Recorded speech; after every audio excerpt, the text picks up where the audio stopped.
Hi everyone, welcome back to the Reinventing Real Estate podcast. In this episode, we're joined by Dom Butler and Neil MacLeod, the founders of Halcyon Development Partners and one of the most exciting names in the co-living space. Dom and Neil started their careers as lawyers at Nabarro, crossed paths again at the Collective, and are now reshaping the next generation of shared living. With a sharp eye for design, community, and commercial performance, Halcyon is building a portfolio that sets a new benchmark for co-living in London. From their legal roots to their entrepreneurial ventures, we unpack the story behind Halcyon, the highs, the learnings, and what's next for them as they grow across Hackney Wick, Woking, Brent Cross, and Sutton. Plus their take on what co-living really means and what needs to change for the sector to unlock institutional capital.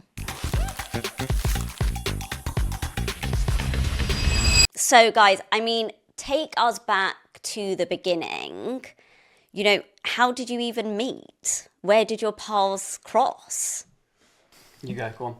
We met, so the beginning would be Nabarro law firm, both lawyers by training. We met in 2012. We were working in the funds and indirect real estate team there.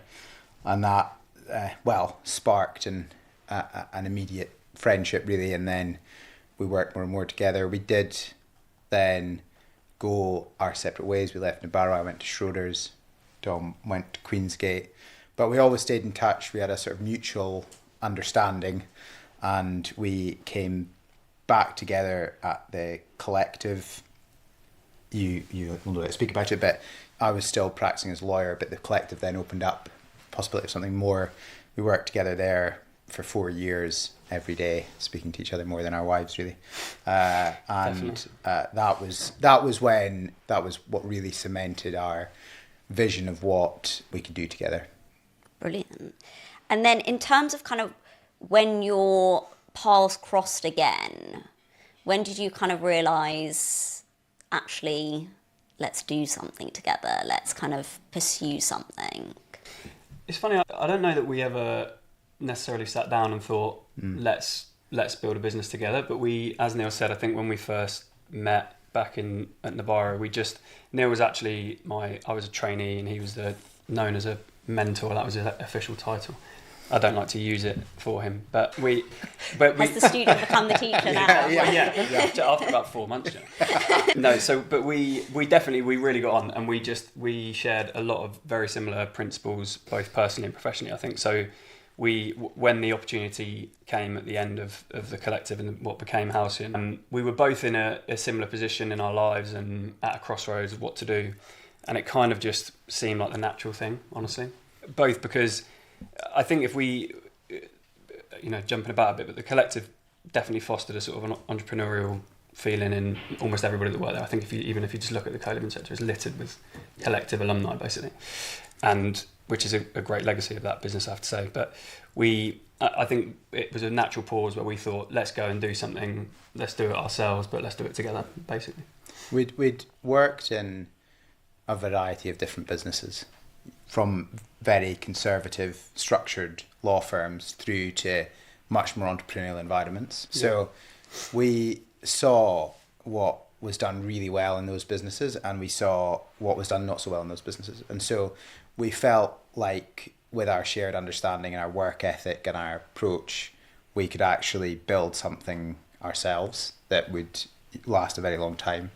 I think it's in a way it's similar to how we came into the real estate industry and very different seeing it from a totally different perspective, and then coming in, transferring those skills over, but also noticing some of the opportunities in the sector that was able to arise. But I suppose what got you into the Collective to start with? Because that was, in a way, that was almost like a bigger jump to go into the Collective than to come out of the Collective. Yeah, I mean, I can tell you, Neil was there first actually, so maybe you should go and I'll Yeah, I'd been working at Schroders prior to that. Great place, great people.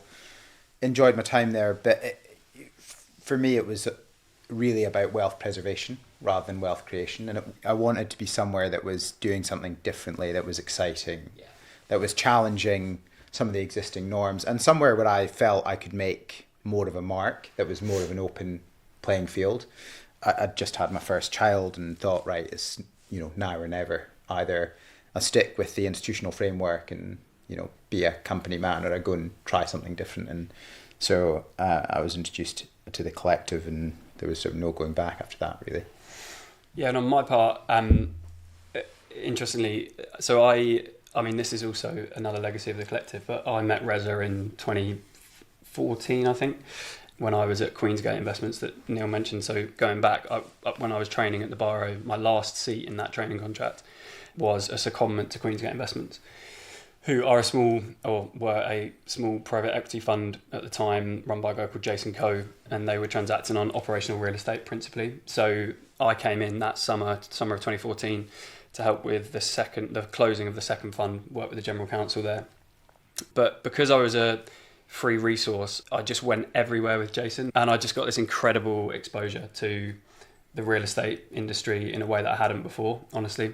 Exposure to so many amazing people. We were looking at all sorts of deals, from purpose-built student. We were pursuing Nido for a long time before Greystar bought it.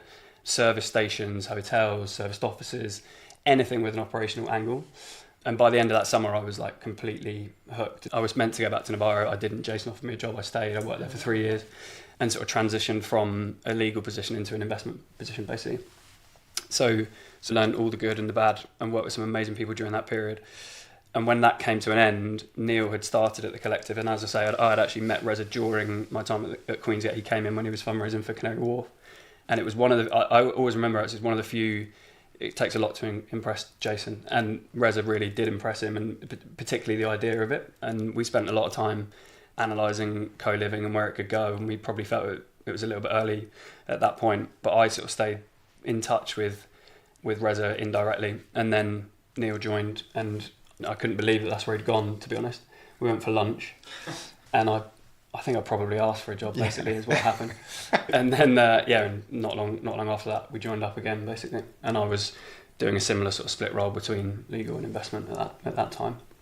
It's really interesting what Neil kind of touched on before in terms of having experience at two extremes, one being very kind of conservative and corporate, and the other one being, almost entirely entrepreneurial. What do you think your kind of key takeaways were that you've now injected into Halcyon, which is almost like a hybrid of the two, marrying that kind of professional but also incredibly pioneering and entrepreneurial? The main consistent theme across both, which is said many times, but it's said many times for good reason, is working with good people. So, that in all environments, if you're working with good people, you get really good things done. So that is one of the main tenets of Halcyon. I would say going to this sort of entrepreneurial environment, and particularly the collective, which had, if you like, a tech company mindset. And that was at a time when you had quite a few real estate companies that were trying to bring, an asset class which is fundamentally immovable to a tech company mindset. And it didn't work for, I don't think there's been a single sort of success story in trying to marry up those two worlds. What we learned was that actually, if you're patient, if you work hard and you do what you say you're going to do, but you enable this sort of entrepreneurial, agile mindset, then actually it can make for a really productive environment. But with real estate, I think in particular, you have to accept that it's not a quick game. You're not going to change things overnight. You need to go at it slowly but surely. I think the other thing I would say is that there were aspects of the collective in particular where, well, not aspects, huge parts of it really punched above its weight.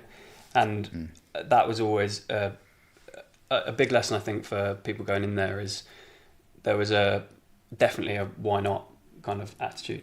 And I wouldn't say that we're the most sort of dynamic why not business now at Halcyon. We're, by our nature, a bit perhaps more considered on certain things, but we certainly don't lack ambition in that respect. And we needed that, right? Because when we started Halcyon, we, like, overnight, day one, we were on site with 3 schemes, 800 units, having to deliver that. And for a business that was a day old, that's quite a big undertaking. But I think probably the experience before, at the collective just made that seem like something that if you applied yourself properly, you could do. There's no reason why you couldn't do it. So it's almost like that kind of education, knowledge, but also that entrepreneurial. Definitely. We can actually do this. Yeah, you can. Yeah, and you don't need thousands and thousands of people to do it either. And then in terms of, I suppose, getting to know one another in the capacity of actually working together, how do you feel your kind of skills complement one another? Good question. Brains and beauty? Yeah, exactly. Yeah. Well, no, because I'm both of those things. No, I think we've you can probably tell, right? We've always got. You've met us plenty of times before, Jenna. We get on incredibly well. We're both at similar stages in our life. I've mentioned that we've both got young children. We both share the same values, and those things are like absolutely fundamental in a business partner. Honestly, Neil and I spend a good majority of most days talking to each other. Working through ideas and all that sort of stuff. And I think we're also probably, I certainly, speaking for myself, have a lot of respect for Neil. And I think that's really important as well, because I'm happy for him to challenge me. He's happy for me to challenge him. Not that happens all the time, but I feel incredibly comfortable doing that, which you only get, I think, if you've spent a decade kind of messing around with each other. And I think, funnily enough, people often expect us to have sort of two separate skill sets that complement each other, but actually we've got quite similar skill sets a lot of the time, and we do a pretty similar role as well, honestly. But that makes for real magic, because actually any one of us can pick up anything at any time, and that's really practical in some instances when you go on holiday and you can just hand it to your business partner knowing there's no issues, or for any reason of continuation on a project, it's just really useful to know that there's no briefing required, or there's no, I wonder what Neil will think, because, if I had £1 for every time we've said, I was thinking the exact same thing, then we'd be a lot richer than we are now. Yeah. Yeah, there's a maximum trust as well. So there's no, we've worked together, as Dom says, for a long time now, and it's just never been a question, really. So that makes for a really strong relationship. The other aspect of it is that it's not been a particularly clever time to launch a development company, right? True. And so having someone who is there with you, doing that every day, sharing the good times, sharing the challenges, is massive. I think if you're trying to do that on your own, it would be a really quite lonely place. Yeah. The other aspect of that is we do, the bad side of that is we catastrophize things massively. Like we're a bit of an echo chamber sometimes, and it takes us, again, you need to be aware of that sometimes you're just talking yourself into a problem that isn't actually there. Yeah. I think also a lot of, like you said a moment ago, a lot of the conversation has been about positivity and vision and wanting to have an impact on, I suppose, like the built environment and how people live. And it sometimes strikes me in the real estate sector, especially now, that there is quite a pervasive negativity towards things, and also about the UK market in general. And I wonder sort of what your take is on that, and how sort of that culture shift is coming through on, as we're seeing new generations coming into the sector and maybe slightly different mindsets and more positivity and more sort of looking to real estate in a different way. But yeah, I don't know, it's just sort of interesting to hear your thoughts on that. Yeah, it's hard not to, address some of the negative. Clearly there is a severe housing crisis. Clearly there are challenges to being able to take what we typically look at, which is brownfield sites, and turn them into a place where hundreds of people can live, right? There are plenty of challenges there. But we are really excited about the opportunity to begin creating an asset class that is purpose-built, that is well managed, that is carefully designed, that is reflective of how people are coming in to live in cities now, which is totally different to how they've lived in cities previously. So that is really exciting. One of the things that I always like to think about in the co-living, and again, same is true of BTR, is when we're designing a building and taking it through planning and delivering it, on a conventional residential build to sell, you have to sell that building once. When you're doing a scheme that's going to be rented again and again, you have to sell it again and again and again and again. So you can't just think about what it's like when it first opens its doors. You need to think about what it's going to be like after 3 years, after 10 years. And so that, I think, is a fundamentally different mindset, and that is something that we are seeing growing awareness of. That is, I think, really exciting. And the need, just the need which people are realizing of the amount of new homes that are needed, of which co-living is clearly not the entire solution, but it can definitely be part of the solution. So that is also very exciting.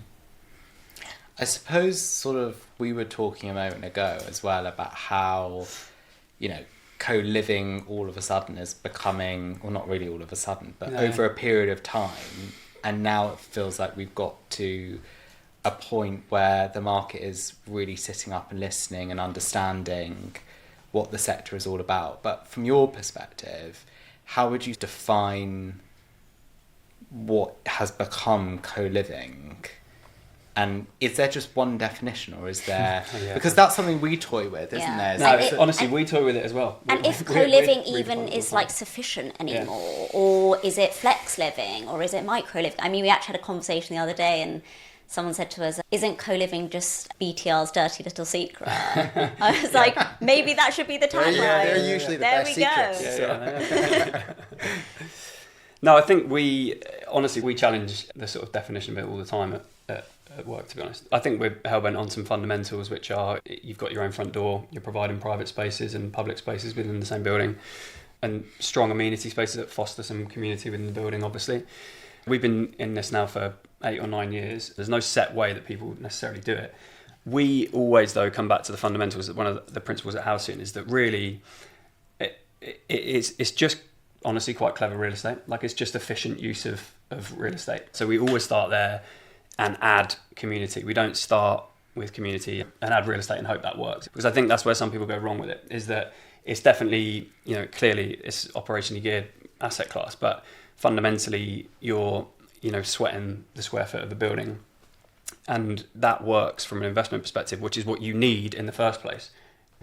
I think that's really important, isn't it? To really hone in on the fact that this is, it's got to be commercial and it's got to be commercially viable. And I think the community aspect is so wonderful. And it is kind of, seldom that you get these opportunities that are community focused, good for the community, but also commercially viable. So it is that lovely kind of marriage between the two. Because you need the first one to get. But you've got to start there. And I think that's sometimes where people really kind of miss the mark. Definitely. It is. You can't reverse engineer that. It's got to start being commercially viable. The building has to work. Yeah. At a very basic level, the building has to work. People have to be able to get into their private units without worrying about something breaking. The building has to work perfectly, and then they have to be able to access and feel like they can access the rest of the building to use it as they want to use it. So, and the design is so nuanced around enabling people to do that, and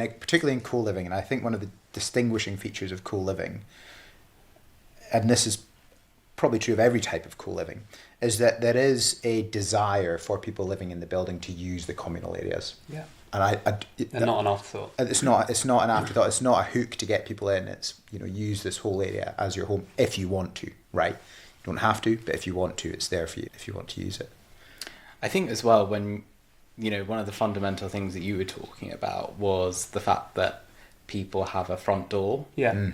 And when people hear the term co-living, it's a bit deceptive because they almost feel like it's cohabiting with other people, and actually it's not to do with that whatsoever. No. It's flexible living in units that are independent of each other. Yeah, absolutely right, that is. And we have such a broad range of people that live in the building, some of whom interact with the community completely and some not at all. So it's not the same thing to everybody, and as you say, it enables that because you have your own front door, you have your private space, and you have the other amenity and the community there should you choose to engage with it. Yeah. I think as well, something Jenna and I always often speak about is sort of who's the tenant in some of these buildings. And what strikes us is that every time we talk about co-living, there's almost like a new person that pops up because it does seem to be so pervasive in terms of that tenant mix. Like, whether it's someone from a bank coming over from New York and wanting to stay for a period of time, or someone who lives in Gloucestershire and they've got a pied-à-terre in London, rather than staying in a hotel, they get a co-living unit. it does feel like it's quite kind of varied. We doesn't know it? that the average age of the people that live in the buildings we've delivered is 32. And we know that 25% is over 40. So just in an age spread, that tells you quite a broad, or a broader than people might expect demographic. We know that there's every sort of profession covered. And one of the other perhaps misconceptions that we deal with is this idea that you've got someone living in PBSA and they move out and come into a co-living building. It doesn't really happen. You have people who are in PBSA, move into a flat share, then want a bit more privacy, so go into a co-living building, which is something that people don't really appreciate until they've actually been round one of the schemes and can understand how it works. I think for a while we got pigeonholed in a grad housing sort of bucket, which is no bad thing as part of it. But what people have realised is there's such a breadth of occupier that actually you've got this huge tenant pool, but you've got the benefits of the investment economics, as I say, of kind of building smaller and more efficient buildings. But you're not beholden to a student in an age range or a term time. It's anyone at any time. And so it's much more of a broader housing product, I think, than people probably first thought. I think even coming from like a student perspective myself, 2 years ago or 18 months ago, you talk about co-living and people would just say, oh yeah, it's just like student plus. Yeah. And I feel like that term has totally disappeared now, thankfully, because it was so inaccurate. But co-living has become very much, use class unto itself in so many different ways. But there is, again, sometimes a suggestion that co-living is an indictment of the failure to build enough homes and give people places to buy. But actually, most of the people we speak to aren't interested in buying. They don't want the liability. They don't want to sink tens of thousands of pounds in stamp duty. They want to have the flexibility. They want to meet people, and they want to have a product that has been specifically designed for them to live in. And we see that growing, and it really feels like that's only going to go in one direction. That is very exciting. So I really kind of want to delve a bit more into your kind of key takeaways from the collective, and then the changes in your approach. And I kind of want to hone in on C1 versus Sui Gen. I know you guys are wedded. it's the hot topic. All day long. Yeah. Sui Gen for life. But talk us through, I suppose, like how that evolved. What were the shortcomings you felt of C1 at the collective that led you to kind of move away from that model? I'm keen to not describe them too much as shortcomings. It goes back to one of the fundamentals I mentioned before, which is that we see, its most basic, co-living as a residential product. It's not a hotel.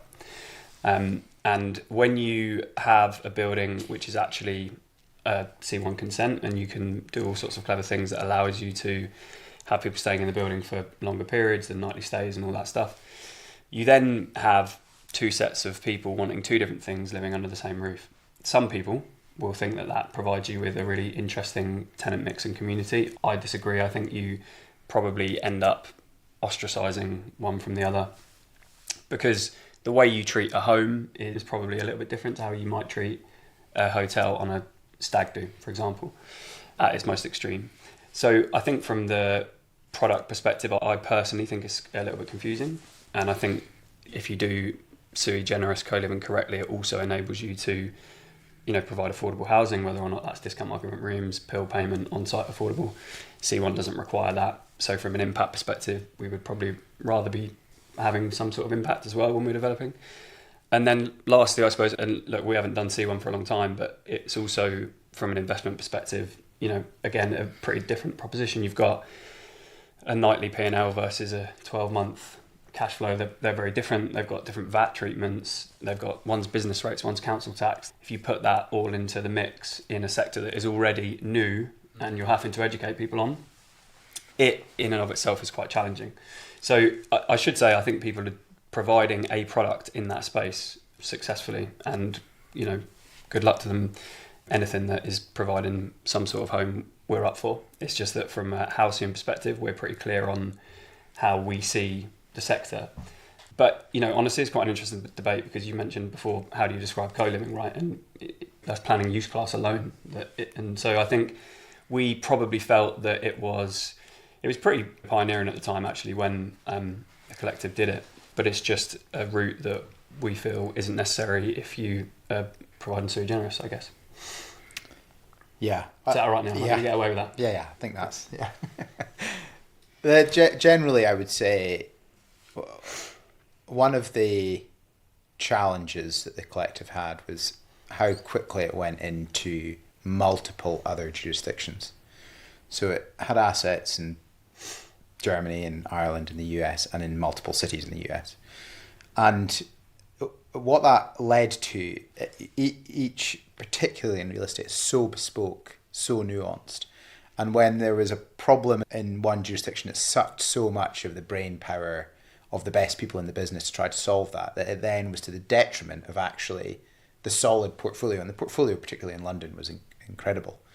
So we balance a bit more the ambition to grow versus looking at the projects we get, and when we look at them and decide to go after them, we want to be really confident that they're going to get the resource they need, they're going to get the brain power they need. We want to be really confident about the partners we're working with.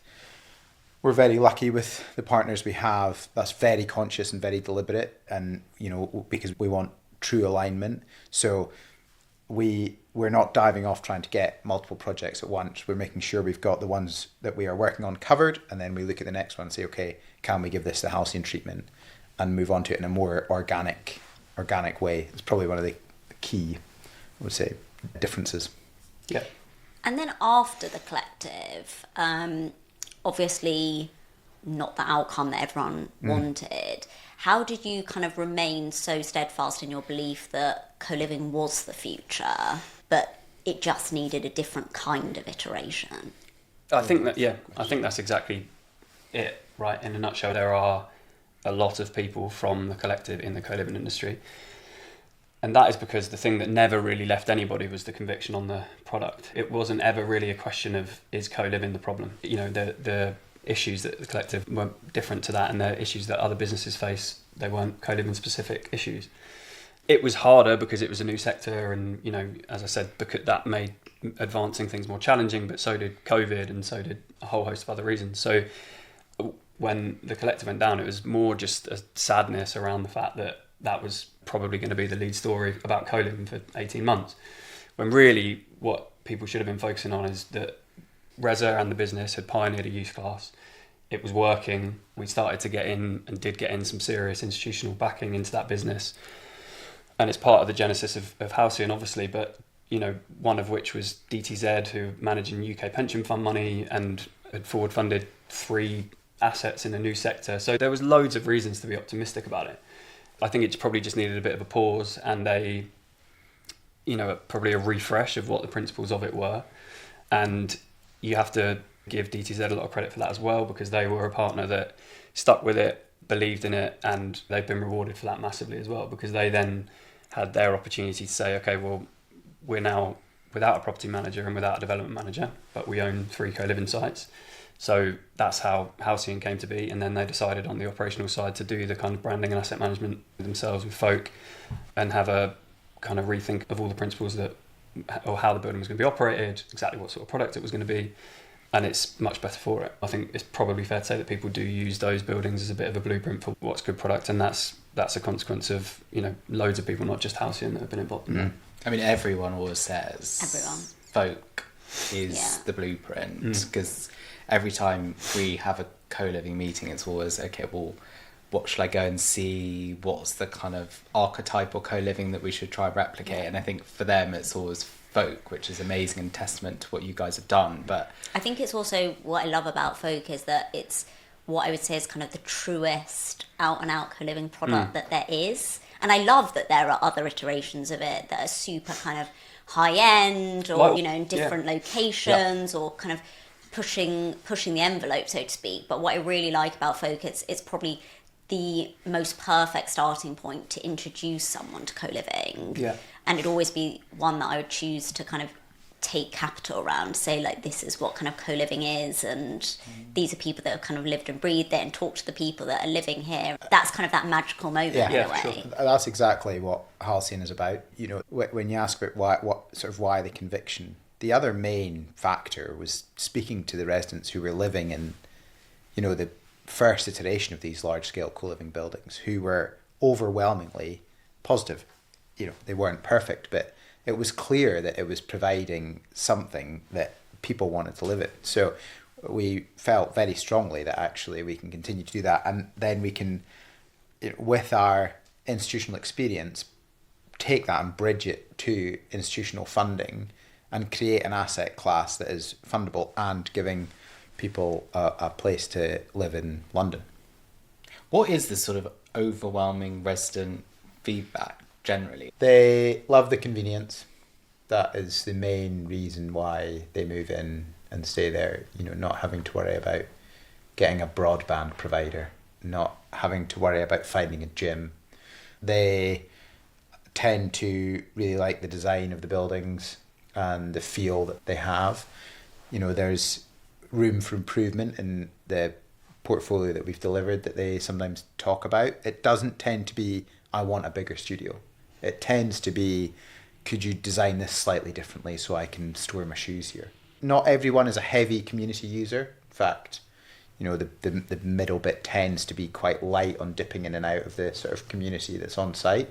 And then you have a proportion that are, and then a proportion that don't do it at all. So I think it's just having that option there that people enjoy in the buildings. I think the other thing is just the feedback from the success of them, which is, that portfolio is got an average retention of 18 months. It's not a transient product in the way that some people think that it is. People have moved and lived in all three of the buildings, which is amazing, right? Which sort of, again, challenges why people live in co-living. Is it for the location or is it for the co-living? Because they've gone from Harrow to Earlsfield to Battersea. The thing they haven't struggled to do is draw people to the buildings and keep them there, honestly. The challenge for the sector is getting them built. It's not really filling them up, I don't think. 18 months is fascinating, isn't it? Because that's meaningful amounts of time. It is meaningful, yeah. It is meaningful over a portfolio that's not been open for, Harrow's probably getting on for 3 years? 3 years, yeah. Just over, yeah. Sunday Mill's kind of 2.5, yeah. 2 and a bit. And Florence Dock are, again, less than that. So if you blend that out, to have a retention of that amount is pretty strong, really. Amazing. And particularly, going back to one of the benefits of co-living over the last 2 or 3 years, I suppose, is that because people are on licenses from anything from 3 months, 6 months, 9 months, 12, overwhelmingly 12, but the flexibility is there. But you've also had this period of really high inflation. It's a product that you can mark to market during that period, capture that, and it hasn't stopped people living there, right? So it works on both sides from an investment perspective and an occupational one.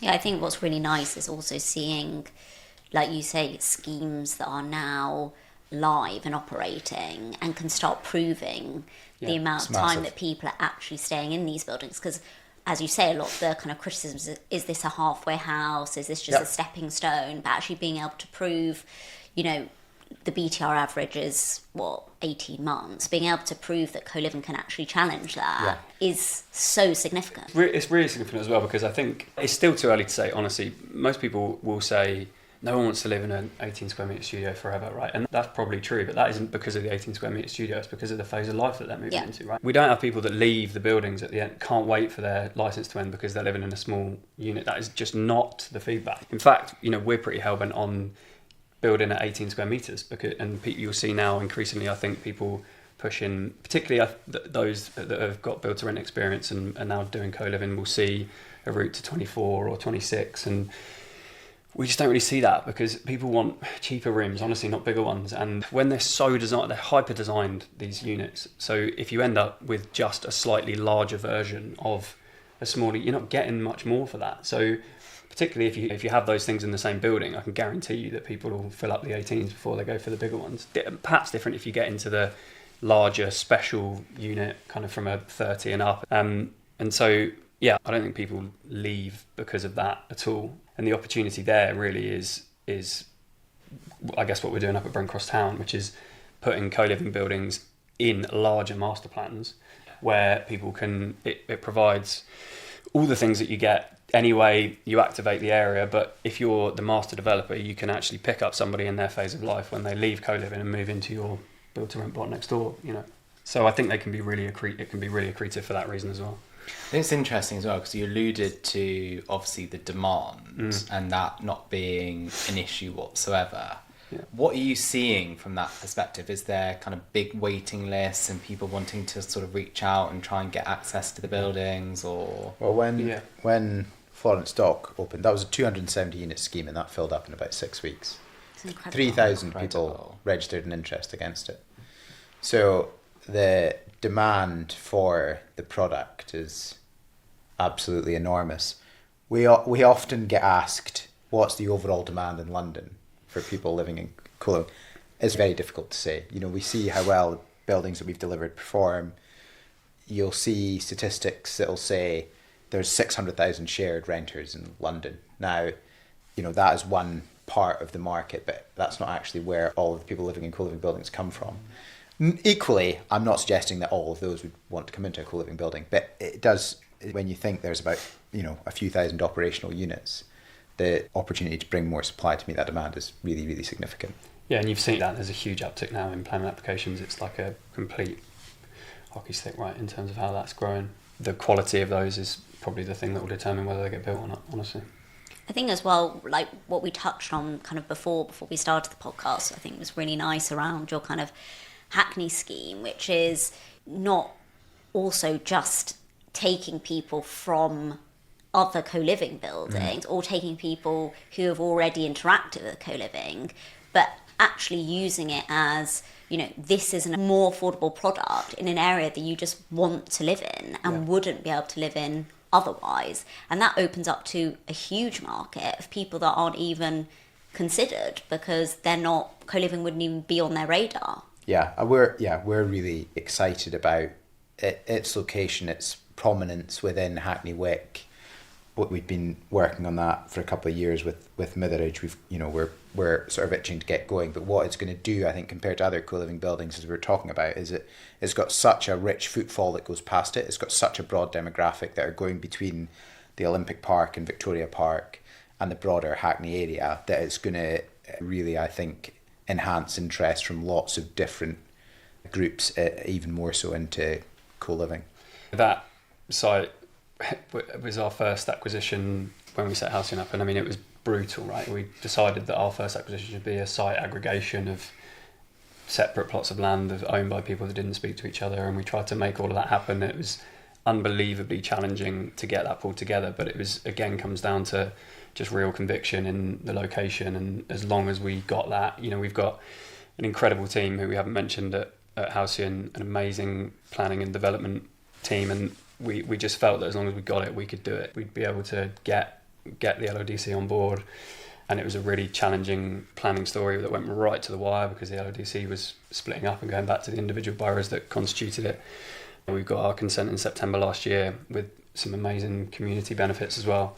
So very proud of it. And I think, you know, we were mentioning as well, we get this sort of cliche, it is true to a certain extent, but the cliched investment criteria of co-living, which is, make sure it's right on top or right by a transport link, which is obviously important, but that's important for a number of reasons. But often that's with a view of trying to make something in Zone 6 work, where people will say, oh, let's buy a station so everyone can get out of there.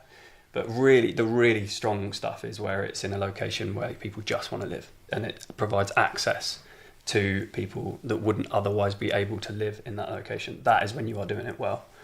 And we think Hackney does that. And to be honest, Brent Cross Town as well, which is an entirely different proposition, but for the same reasons we're attracted to it. Yeah. When you are, going on this journey, developing co-living, what would you say the 3 things or more are that you're not willing to compromise on? That's a really good question. Well, candidly, one of them would be partners, the partners we're doing it with. We compromised on that once and wouldn't compromise on it again. So that is really, really important for us as one. I would say it's quite hard to put a pin on it, really.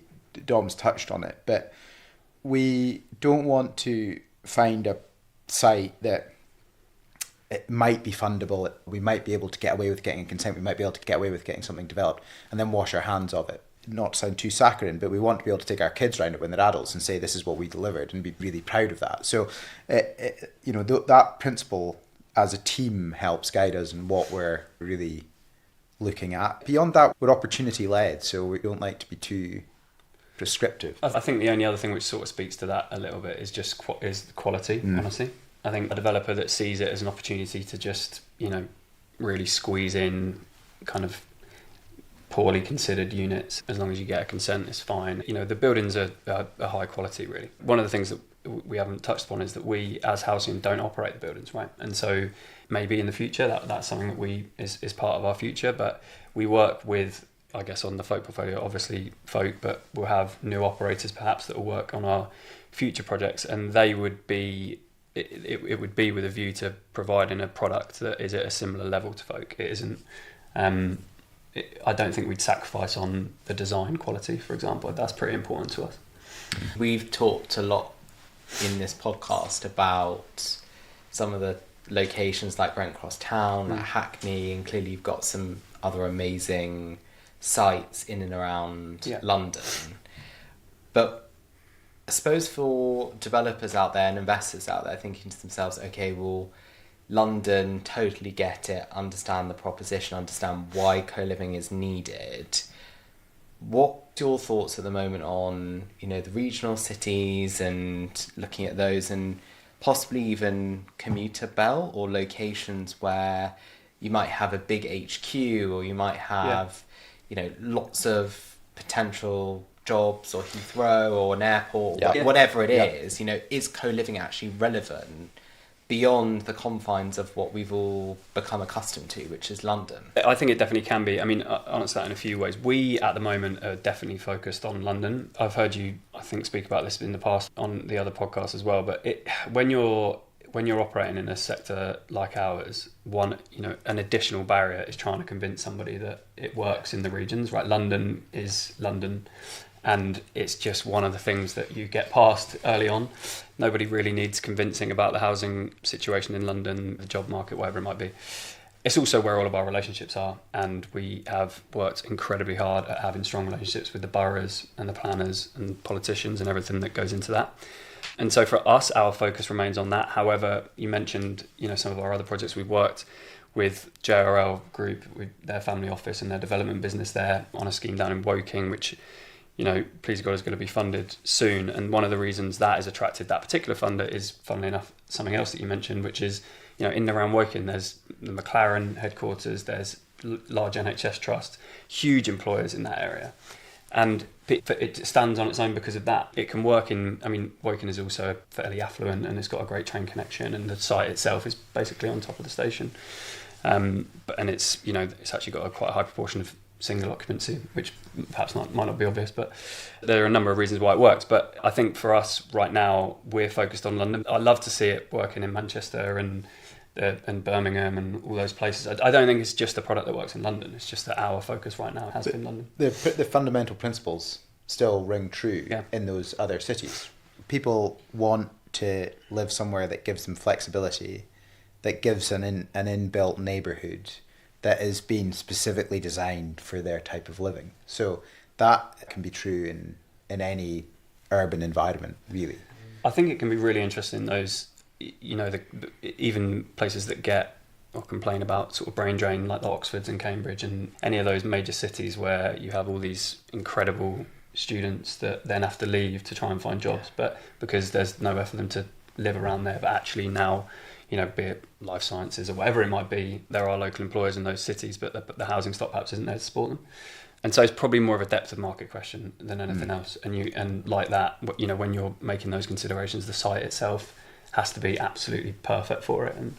And we have looked at some regional opportunities, but probably first and foremost, we need convincing on it, right? And it's those commuter belt towns as well, like you said, Woking or there's some in Guildford, right? Guildford, Guildford, you've got the Morrow project, haven't you? I think it'll be really interesting over the next few years to see how that subsector within the co-living sector evolves, because if co-living can service local HQs and local employment, it's not just about connecting into London. It becomes its own universe unto itself. It definitely does, and then you'll have the barriers then are the same as they are for all development, which is just whether or not you can buy it well and build it viably. Right.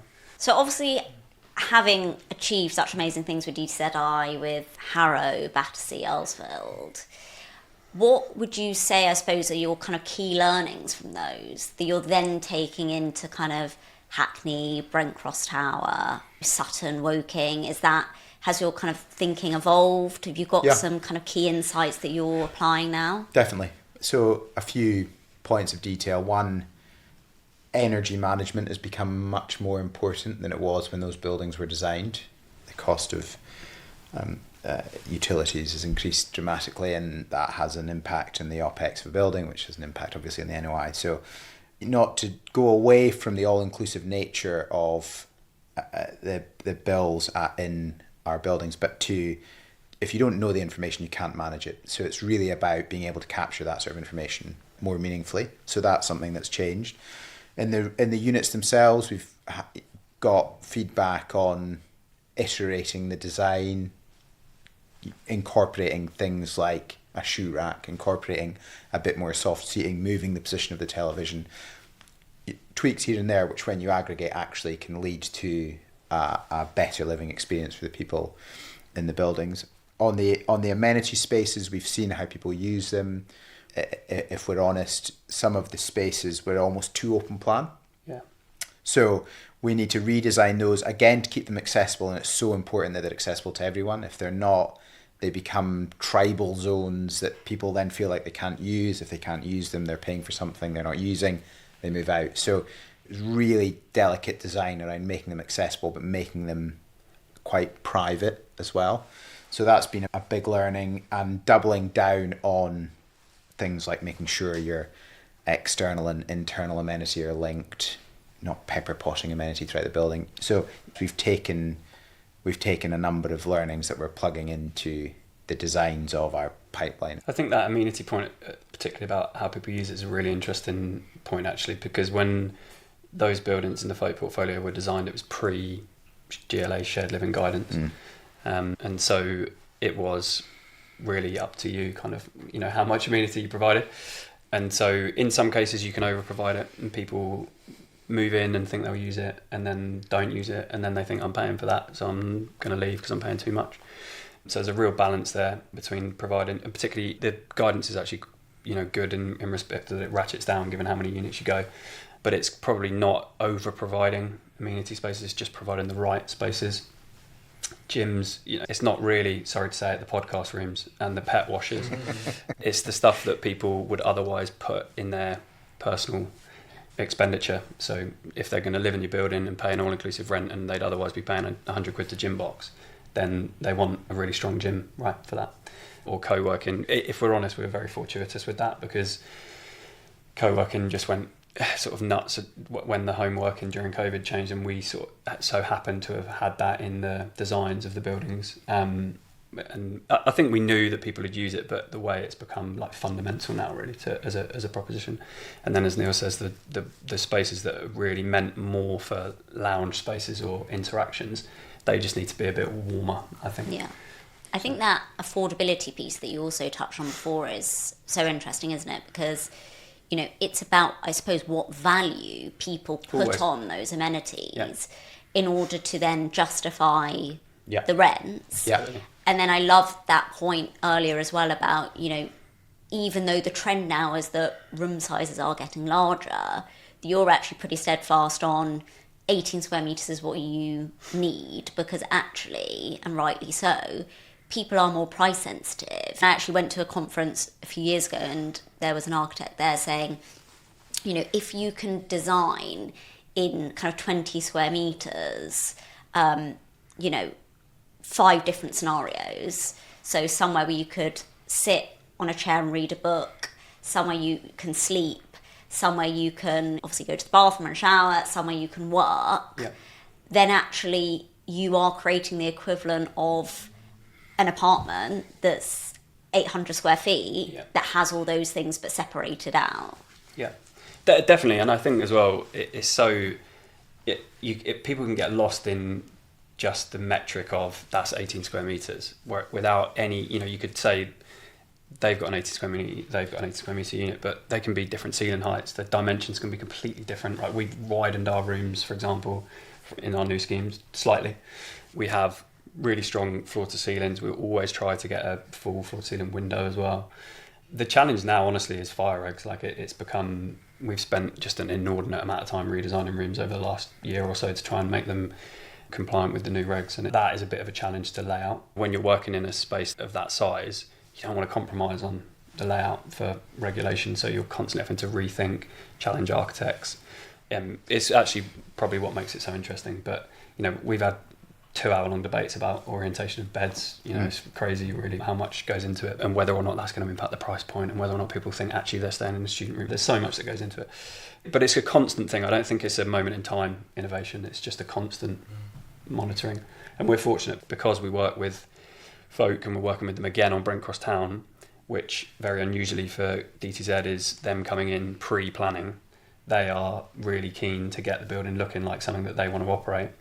And that means we're all in the room with absolutely all stakeholders from beginning to end, and it makes for really interesting products.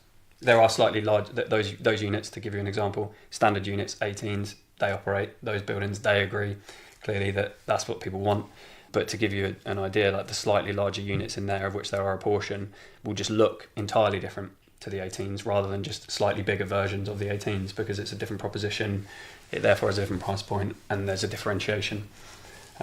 That's the key, isn't it? Definitely. I think as well, putting our investor hats on, Yeah. and I'm sure there's a lot of investors that are listening to this wanting to understand more about what co-living is about, and clearly it's a key sector now for capital looking to enter into the living spaces. Yeah. What would you say to the investors, and why do you think co-living is the best use class for them to deploy their capital into? I think at a general level, if you look at what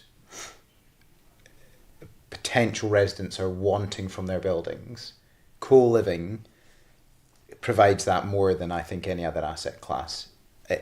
The convenience, the community, the design, the neighbourliness, call it what you will, but that is coming loud and clear at us from people who are living in London, and keeping the talent in London is all part of that.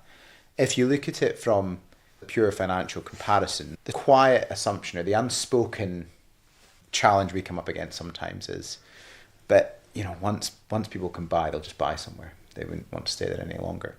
If you look at a typical house value in London, it's about 560k, right? If you get that on a mortgage, you're paying £2,000 a month in interest, which is more than you would pay on rent in one of our buildings. And that's not changing anytime soon, right? So even if previous financial equation, and okay, you've got capital appreciation in there, but the previous financial equation of, well, if I buy somewhere, I can pay down the capital of my mortgage a bit, so it's better than just renting, it doesn't apply.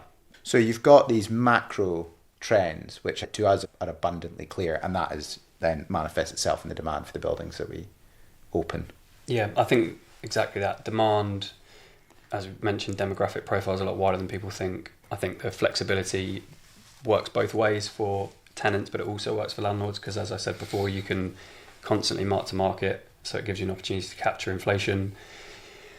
I think it's still nascent. There's still a huge opportunity in the space. I think people will always be scared of the planning stage, but to be honest with you, that's kind of challenging in all sectors, it seems now. So I don't see that as a sort of differentiator. Old co-living is more challenging for that reason. I think everybody has challenges in that respect.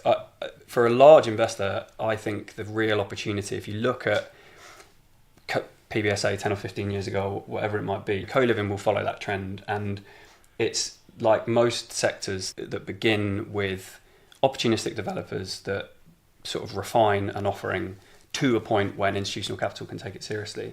I feel like we're at that point with co-living. And what that means is you have disparate people and disparate ownerships of assets, not a lot of up and standing stock. And somebody that can come in and say, actually, I just get this sector. I mean, Hub are doing it and we're trying to do it. But people that are actually aggregating a portfolio with an operator, integrating those things, it gives you such an opportunity in operational real estate, because whether we like it or not, what people do in early stage of operational real estate is just think, I'll think about the operations later. And it's like totally the wrong way to think about it. But what it means is that there's a huge opportunity there for, once you've got the building built, to make real gains on how efficiently you operate a building when you're the one owning and operating versus, a third party operator or whatever it might be. So I think there's a huge opportunity there to push operational efficiency and therefore increase NOI and therefore increase the value of the building. And to build a brand, right? Yeah, and to build a brand. It's never made sense to me and I still would say this is the perceived wisdom, that co-living yields trade wider than BTR yields. That doesn't make any sense to me.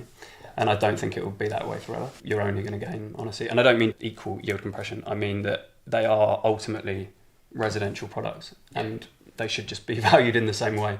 It's the same principles. Well, the flexibility of tenancy as well, and Yeah, the ability exactly. to let to different people at different times and different lengths Well, is I actually think very everything- defensive. It's very defensive, Yeah. and as we've said about the retention, it's as sticky as BTR. You've got the opportunity to get the same profile of people living in the building. If you're saying a nightly kind of serviced or 30-day model, I understand, but for people that are living in your building for 18 months, it's The fundamentals are the same. It's the same cash Yeah. flows. Absolutely. And then I just want to ask you, so on your website it says Oh no, Yeah. what does it say? building the future of co-living. God, okay. Wow. That's What grandiose does- statements from the fellas. I'm carried away. Dream big. Yeah. What does that kind of mean to you both? I suppose it'd be nice to kind of hear what that kind of truly means. I would say it means building institutional grade co-living buildings, which for us is large scale, more than 200 units in a building that will stand the test of time and that is as institutionally fundable as it is enjoyable for the residents living in those buildings. Yeah, agreed. We're getting there, but it should be taken seriously. Yeah. Basically. Yeah. And then in terms of kind of the next 5 to 10 years, what are we going to be seeing from you guys? What are the kind of aspirations? What's on the horizon? What does that future look like for Halcyon? No more children for you. Global domination. Yeah. Hopefully our aspiration is clear, but we actually do often say that our business was founded as something that's, hopefully emblematic of Neil and I and the other guys that work there, all of whom have young families. So we're not trying to take on the world. We're not trying to be the only people doing co-living. We just want to do it properly. And I think a really successful 5 to 10 years for us would look like a large portfolio that is built up of really high quality assets. No duds that we rely on a portfolio premium for. We just want high quality assets that all stand alone. And I think the ideal for us would be with a partner that wants to grow a platform, honestly, because I think that's just the obvious next step. Someone will do it. People are doing it. I think that's really the major opportunity. But hopefully, a few more people, but we're never going to be an enormous business because, we want to enjoy what we do. This is as important to us as anything else. We want to see our children. It's also important. So a little bit. Yeah, exactly. I don't mean to make light of it. It is, right? It's really important to us. They're like fundamental principles of our business. So, growth, considered growth, but hopefully more than anything else, building real quality buildings and leaving a legacy in whichever part of London that is. I mean, your kids might grow up and live Yeah, in but those that's- buildings. but That's what that's- he's saying. that's not- You might both be there. Yeah. You're refusing to go to an old age home and Yeah. they're in there with their mates. That's true. Isn't it? Yeah. That. It's a scary thought. It is quite a scary thought, actually. Yeah. Yeah, I think the only other bit would be continuing to try to educate people on co-living. Outside of our world, very few people know what co-living is. So growing that awareness around something that is, attainable and desirable and a solution to part of the housing crisis, I think is an important part of what we're trying to do in a considered way. And then our very last one, which is, and we ask all our guests. I know you're going to ask this and I haven't got an answer for it. And Think quick. Quick, Neil, you got one, yeah? if you could reinvent one thing Oh, yeah. about real estate, what would you want that thing to be? Can I say the Building Safety Act? Well, I've mentioned it a few times. This assumption around home ownership, it is the obsession with it in this country is pretty extreme. It is different to lots of other successful countries around the world that accept the rental product is a good thing. People enjoy it. So I would like to reinvent that. That presumption. That presumption, yes. Yeah. And I would reinvent the application of the Building Safety Act and late stage reviews. Pretty holistic, Yeah, really. exactly, yeah. I think that solves a lot of Practical. problems. Brilliant. Guys, honestly, thank you so Thanks much so for coming much. on. It has That was been great. I think it's been so interesting to kind of follow your journey and really go back to the beginning and go through all those stages, because there are few people that can really say that. And I think that's the amazing thing about Halcyon is it was kind of born out of those fundamentals, but it's evolved and stood the test of time, really proven what co-living is and should be and will be in the future. So thank you so much for coming Thanks on. for having very us, much. and Thanks, thanks Dominic. for being such a advocate of the sector. Yeah. Appreciate it. Yeah.